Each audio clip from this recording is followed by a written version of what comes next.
ایک ہنگامی اجلاس بلایا گیا ہے آج مسلم لیگ نواز میاں نواز شریف صاحب نے بلایا ہے، اور یہ اجلاس کیوں بلایا ہے یہ امپورٹنٹ ہے۔ ہنگامی اجلاس بلایا گیا ہے اور اس ہنگامی اجلاس میں وزیر اعلیٰ مریم صاحبہ ہوں گی، اور حمزہ شہباز ہوں گے، شہباز شریف صاحب ہوں گے، اور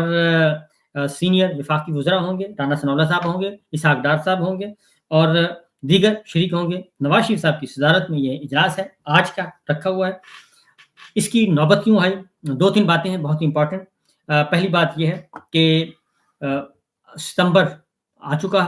بس شروع ہونے والا ہے، اور اکتوبر میں اگلے مہینے قاضی صاحب نے جانا ہے، اور اس سے پہلے کچھ فیصلے کرنے ہیں، اور ووٹ کو عزت دو سے لے کے بوٹ کو پالش دو، اور ٹکا کے بوٹ پالش کی گئی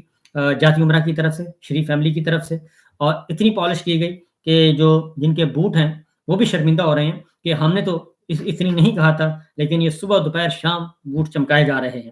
اور شہباز شریف صاحب اور مریم صاحبہ پیش ہیں، ایک دوسرے سے بڑھ کر ہیں، اور صبح سے لے کے شام تک ٹیسیاں ہوتی رہتی ہیں۔ اور شہباز شریف صاحب زیادہ تیز آدمی ہیں، وہ سارے کا سارا ملبہ آرمی چیف پہ ڈال دیتے ہیں۔ بہرحال یہ تو اب دو تین باتیں ہیں جی، وہ ہے پہلے پریشر ہے پاکستان پیپلز پارٹی کی طرف سے مسلم لیگ نواز پہ، اور زرداری صاحب، آپ نے ایک فلم ہے میں پنجاب نہیں جاؤں گی، تو اب پیپلز پارٹی کہتی ہے میں پنجاب جاؤں گی، اور ضرور جاؤں گی، اور جا کر دکھاؤں گی۔ یہ ایک بحث چل رہی ہے، اور مریم صاحبہ جو ہیں وہ پیپلز پارٹی کو قبول کرنے کے لیے تیار نہیں ہے، اور پیپلز پارٹی کو وہ بھی، اور شہباز شریف صاحب بھی۔ یہ بظاہر جو ہیں جی زرداری صاحب کے سامنے شہباز شریف صاحب بہت سچے، لیکن حقیقت میں آپ کو بتا دیتا ہوں، زرداری صاحب کا نام انہوں نے رکھا ہوا ہے بتیسی، جو شریف فیملی نے، اور یہ بار بار یہ ایک بات کہتے ہوتے ہیں آپس میں بیٹھے ہیں کہ مجھے بتیسی نظر نہیں آنی چاہیے پنجاب میں، یہ کہتے ہیں۔ اور اس معاملے میں سلمان شہباز ہوں، حمزہ ہوں، مریم ہوں، اور شہباز شریف صاحب ہوں، سب کے سب اس بارے میں متفق ہیں کہ جناب 100% اس بارے میں انہوں نے کوئی بالکل، وہ کہتے ہیں کہ جناب کوئی 1% بھی شبہ نہیں ہے اس معاملے میں کہ پیپلز پارٹی کو پنجاب میں نہیں آنا چاہیے، اور وہ کہتے ہیں بتیسی نہیں ہونی چاہیے پنجاب میں۔ تو یہ بتیسی نام رکھا ہوا ہے معذرت کے ساتھ۔ اور جب ملک ریاض صاحب نے بلاول ہاؤس بنایا ادھر بحریہ ٹاؤن میں، تو انہوں نے کافی شور مچایا تھا کہ یہ کیوں بنایا گیا ہے، کیونکہ وہاں پہ ایک مستقل ٹھکانہ اور ایک طاقت کا مرکز ظاہر رہتا ہے تھوڑا سا، تو یہ صورتحال ہے۔ تو اب ملاقات ہوئی ہے، لاسٹ ٹائم بلاول بھٹو صاحب ملے ہیں پیپلز پارٹی سے، سوری ان کے شہباز شریف صاحب سے، پرائم منسٹر سے، تو وہاں انہوں نے دو چار کی طرح کہا کہ جناب اب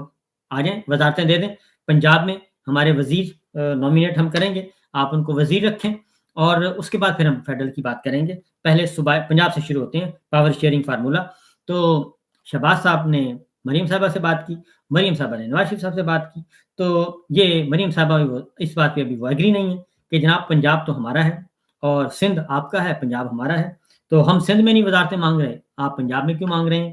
اور بلوچستان میں ہماری کولیشن گورنمنٹ ہے، بات ختم ہو گئی، P T I Khyber Pakhtunkhwa میں ہے، سمپل سی بات ہے، سمپل فارمولہ وہ کہتے ہیں، تو لہٰذا جو جہاں ہے وہی ہے۔ تو ہم نے، مریم صاحبہ کہتی ہیں کہ میں نے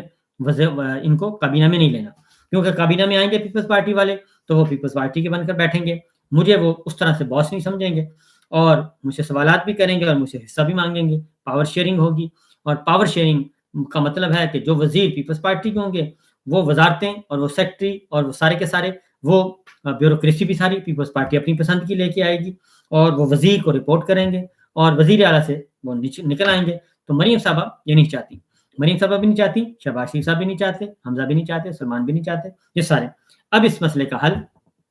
کیا کرنا ہے؟ تو کیا مسلم لیگ نواز جو ہے وہ یہ کام کرے گی اور پیپلز پارٹی کو پنجاب میں انٹری مارنے دے گی اور پاور شیئرنگ فارمولے میں شامل کرے گی؟ تو یہ ہے اصل سوال۔ اور دوسرا سوال یہ ہے کہ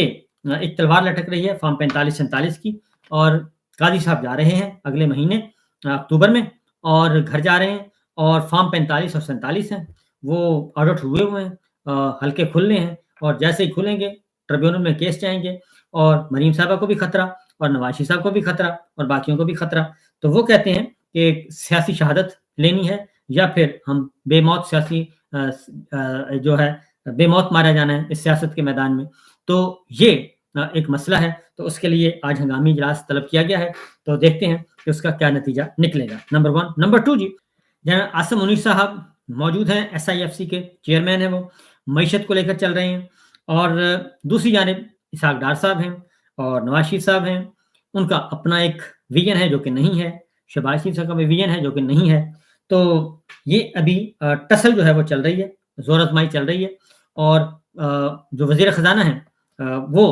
آپ کو معلوم ہے کہ باہر سے آئے ہیں، اور وہ بھی ٹیکنوکریٹ ہیں، اور ان کو سینیٹر بنایا، پہلے ان کو پاکستانی بنایا گیا، پھر سینیٹر بنایا گیا، اور ان کو انہوں نے رکھا ہوا ہے صرف IMF کے ساتھ معاملات طے کرنے کے لیے۔ باقی ڈار صاحب ساری چیزوں کو دیکھ رہے ہیں۔ ڈار صاحب جو ہیں وہ کہتے ہیں کہ میں ہی سب کچھ ہوں، جبکہ ڈار صاحب کے بارے میں عاصم منیر صاحب کو ملٹری لیڈرشپ کو بتا دیا گیا تھا، مفتاح اسماعیل صاحب نے بتا دیا، شاہد خاقان عباسی صاحب نے بھی بتا دیا تھا کہ ان کو کچھ نہیں آتا، ان کے پلے کچھ نہیں ہے، کوئی ویژن نہیں ہے ان کا، یہ سوائے اکاؤنٹنٹ کے اور کچھ نہیں جانتے، اور اکاؤنٹنسی کے، اور باقی ان کا صرف یہ کام کرتے ہیں، ڈالر روک لیا، ڈالر اور روپے کا قیمت جو ہے وہ فکس کر دی اور بات ختم، اور باقی یہ نکالتے رہتے ہیں، SROs کہتے ہیں، شاید SORs یا SROs کہتے ہیں، جو FBR کی طرف سے اعلامیے نکلتے رہتے ہیں، اس طرح کی وہ بندر بانٹ کرتے رہتے ہیں، اس کے علاوہ وہ کہتے ہیں ان کو کچھ نہیں پتا۔ لہٰذا ڈار صاحب کو وزیر خزانہ جنرل عاصم منیر صاحب نے نہیں بننے دیا تھا، اور ان کو پھر وزیر خارجہ بنا دیا گیا، اور ایک اکاؤنٹنٹ ہیں وزیر خارجہ ہیں جو وزارت خزانہ کا حال کیا، وہی انہوں نے وزارت خارجہ کا حال کر دیا ہے۔ تو حالات و واقعات جو ہیں وہ جنرل عاصم منیر صاحب کے بھی اور نواز شریف صاحب کے بھی کوئی اچھے نہیں ہیں، اور مطمئن نہیں ہیں، کیونکہ شہباز شریف صاحب جتنی وہ کر رہے ہیں آؤ بھگت اور خوشامد کر رہے ہیں، اس سے اندازہ ہوتا ہے کہ باؤ جی خوش نہیں ہیں، تو باؤ جی کی کمی جو ہے وہ خود ہی پوری کر رہے ہیں شہباز شریف صاحب۔ تو ایک یہ بھی ہے جی خبر۔ اگلی خبر جو ہے وہ اس سے بھی مزے کی خبر ہے، سب سے بڑی خبر جو ہے، پہلے ذرا مذاکرات سے انکار والی بات کر لیتے ہیں۔ مذاکرات سے انکار وہ ہوا یہ جناب کہ طالبان کے ساتھ پھٹا چل رہا ہے، آپ کو معلوم ہے، اور طالبان کے ساتھ جو TTP جن کو اب فتنہ خارج کا نام دیا گیا ہے، ان کے ساتھ وہ دہشت گردی بھی کر رہے ہیں، سب کچھ کر رہے ہیں پاکستان میں، اس میں کوئی شک نہیں ہے، اور ہماری فورسز کو نشانہ بناتے ہیں، سب کچھ کر رہے ہیں، اور بدامنی بھی کر رہے ہیں۔ تو افغان طالبان گورنمنٹ کے ساتھ، افغانستان کی گورنمنٹ کے ساتھ ہمارے تعلقات اچھے نہیں ہیں، اور ابھی تک ہمارے وزیر خارجہ وہاں پہ نہیں گئے، نہ ہی بلاول صاحب گئے تھے اور نہ ہی ڈار صاحب گئے ہیں، اور افغانستان کے ساتھ مکمل طور پہ کٹی کر کے بیٹھے ہیں جیسے انڈیا کے ساتھ بیٹھے ہیں، جبکہ جب عمران خان صاحب تھے تو معاملات بہت اچھے چل رہے تھے، بات چیت چل رہی تھی، ونڈو اوپن تھا، لیکن انہوں نے وہ پالیسی شفٹ ہوئی واشنگٹن کے کہنے پہ، اور پھر جنرل فیض صاحب کو ہٹا دیا گیا، اور اس طریقے سے وہ رجیم چینج والا سلسلہ شروع ہوا۔ اب افغان حکومت نے کالعدم جو TTP جن کو فتنہ خارج کا نام دیا گیا پاکستان، انہوں نے ثالثی کی پیشکش کی ہے جی، انہوں نے کہا جی کہ ہم آپ کی ثالثی کروانے کے لیے تیار ہیں، اگر آپ کہیں تو ہم فیسیلیٹیٹ کر سکتے ہیں، آپ کو بٹھا سکتے ہیں، اور ایسے گروہ، لیکن دفتر خارجہ کے ترجمان نے پاکستان نے اس کو رد کر دیا ہے۔ انہوں نے کہا جی کہ بالکل کوئی مذاکرات نہیں ہوں گے، ایسے گروہ جو دہشت گردی میں ملوث رہے ان کے ساتھ مذاکرات میں دلچسپی پاکستان نہیں رکھتا، اور ایسی پیشکش ان شہداء کے ساتھ زیادتی ہے جو دہشت گرد گروہوں کا شکار ہوئے ہیں، اور شہداء میں متعدد سویلینز شامل ہیں، قانون نافذ کرنے والے ہیں، سیکورٹی حکام ہیں، اس لیے لہٰذا پاکستان جو ہے وہ کسی قسم کی نہ ہی ثالثی قبول، نہ ہی مذاکرات میں دلچسپی نہیں رکھتا ان کے ساتھ، تو ثالثی کیا قبول کرنی ہے۔ اور باقی انہوں نے کہا جی پاکستان SCO قوانین کے مطابق اس وقت سربراہ مملکت کا سربراہ ہے، اور اس سلسلے میں ایک سربراہی کانفرنس اکتوبر میں ہو رہی ہے جی پاکستان میں، اور شنگھائی تعاون تنظیم SCO، اور وہ پاکستان اس کو چیئر کرے گا، اور یہ بہت بڑا ایونٹ ہے پاکستان میں ہونا ہے، اور نریندر مودی صاحب کی آؤ بھگت کی جا رہی ہے کہ وہ کسی طریقے سے پاکستان آ جائیں، لیکن وہ پاکستان آنے سے پہلے وہ ان کے وزیر خارجہ نے ایک سٹیٹمنٹ دے دی ہے،